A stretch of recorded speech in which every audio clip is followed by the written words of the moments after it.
All right, so Chris, you're a pretty good golfer, right? That's right. All right. And we've had some phone calls over the years where people call and either live on a golf course or heard of a golf course. Can you tell us a little bit about those issues and what exposure there might be or what people need to keep in mind when it comes to injuries on a golf course or around a golf course? Well, it all comes down to foreseeability, and it comes down to the negligence of the golfer and the negligence of the golf course itself.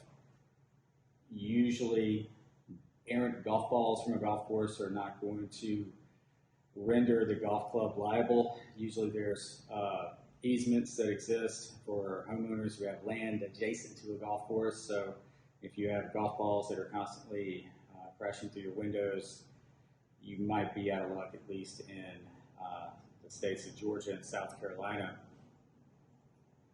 And with respect to injuries on the golf course, I had one, or almost one, a few months ago that got me thinking.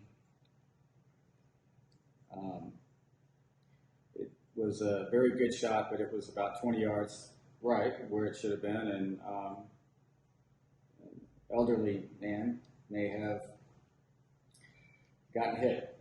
Now, I did the respectable thing that you're supposed to do. I did yell for.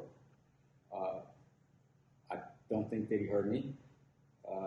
And he definitely heard it when it hit the side of his golf cart. But it got me thinking, could he sue me? And so I actually did some research on it. And it turns out, no.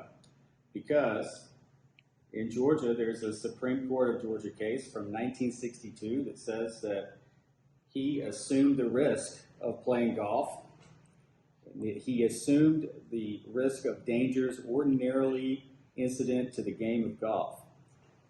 However, if I had not yelled for him and he'd gotten struck by the golf ball, then I would be negligent because I'm not following the rules of golf.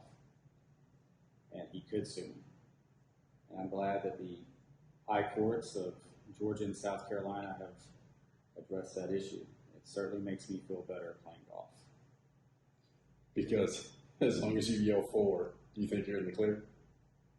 Yeah, according to the law. I would say at least 9 or 10 times around, I'd say risk for anyone who's around me, adjacent holes, or sometimes even at clubhouse. Or for me, where my grandfather says I have the worst lights that he's ever seen in his life, and he's pushing 90. So as long as I yell for, I'm good. As long as you yell for, you are absolutely good. And that's how the game of golf is meant to be played. And it's understood that every once in a while we're going to hit each other and possibly injure each other. I think we're disappointing everybody that thinks lawyers are supposed to be really good at golf. No, I think that's doctors, right?